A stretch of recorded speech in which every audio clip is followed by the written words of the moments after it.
This is the one and only MVP, Michael Venom Page, and this is my top rankings for the UFC welterweight division.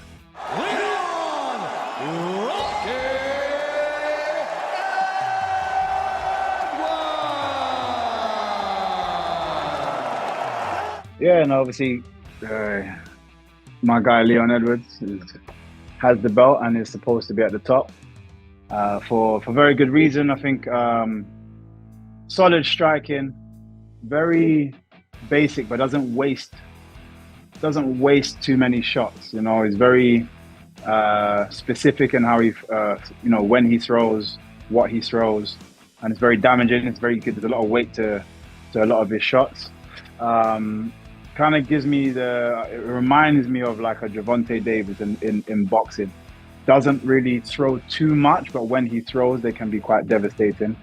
And I think people have underestimated his wrestling defense or just wrestling in general.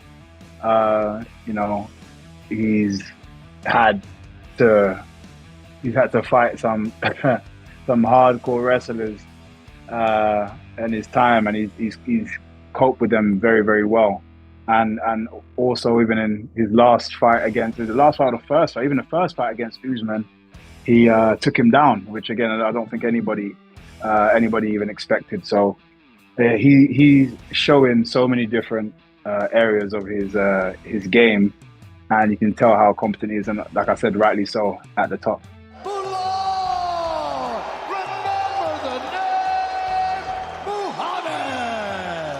I'm going to say Belal Muhammad, again, more so because I just think he just deserves the shot now. You know, he's had quite a run himself. Not the most exciting of fighters, but again, a person that just gets the job done. His wrestling ability is amazing. His striking has definitely improved. I've seen it in, the last 3 or 4 fights. Again, a bit more composed about when he's throwing things.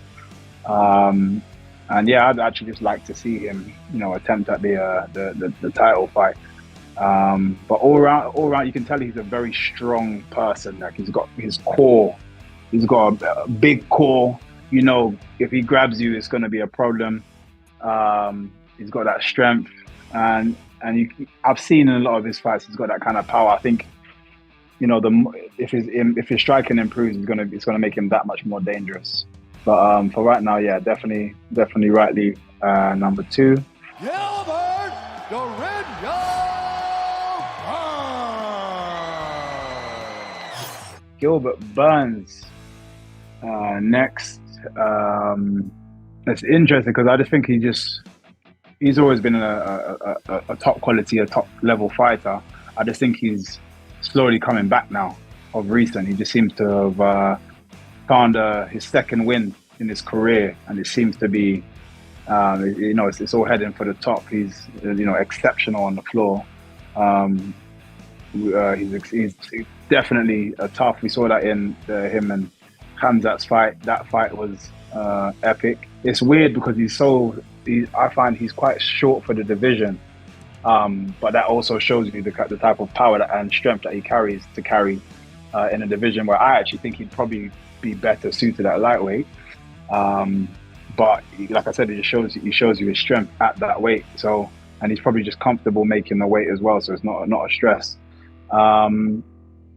Striking is he's got power, but I wouldn't say obviously striking is his forte, but he knows how to use it and mix it well enough to get to a takedown or get to your leg and and then work from there. Shavkat Rakmonov. Yeah, let me put Shavkat number 4. Just a beast of a fighter. Hasn't been stopped yet, has he? Beast of a fighter. Hasn't been defeated yet. Seems tough in all areas. It seems like he's got a hell of a squeeze on him, because even against Wonderboy Thompson, when he took his back and sunk the choke in, he had no hooks. And I think I've seen him do something very similar before, but because even me, when I was watching that fight, I was like, just bump him off. Like, what's going on? Why are you staying there? But he obviously has a hell of a squeeze to not have not one hook to kind of keep you there. And like, again, we've seen it. I think he was against Jeff once. Was it Jeff when he caught him up against the cage as well? So yeah, he's obviously got a crazy squeeze on him.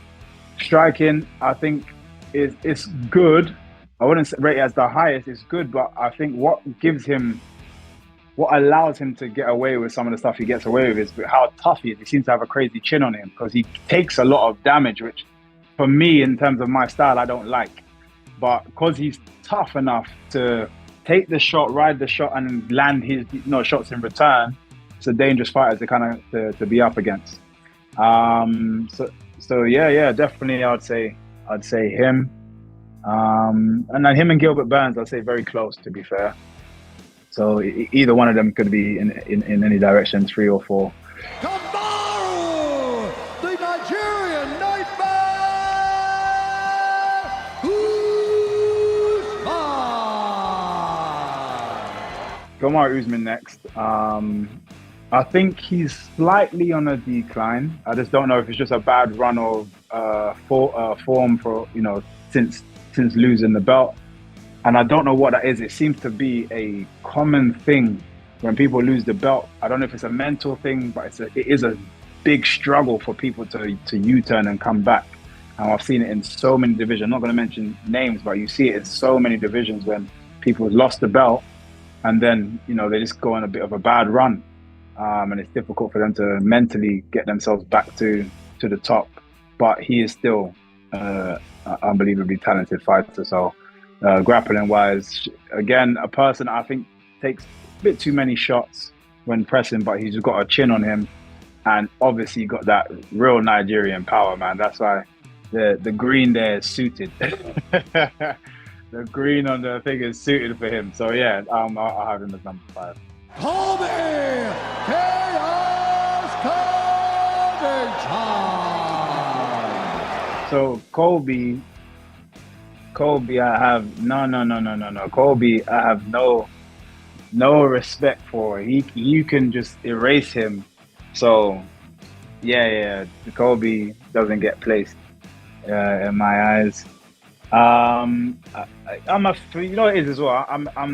I come from a martial arts background, so I have a big thing about just being respectful to a degree. Don't get me wrong, we can clash, we can have that kind of banter, we can do but I think he's ruined that for me, and he's ruined that for a lot of people, a lot of youngsters coming through watching it, that can potentially think that's the good path to take, and it's not. So yeah, no respect.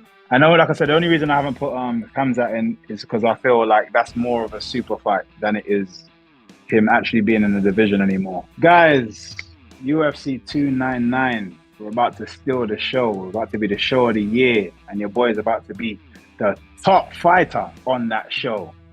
Trust me, make sure you tune in. March 9th, it's about to be smoke in the city. Miami, we're turning up. Let's go.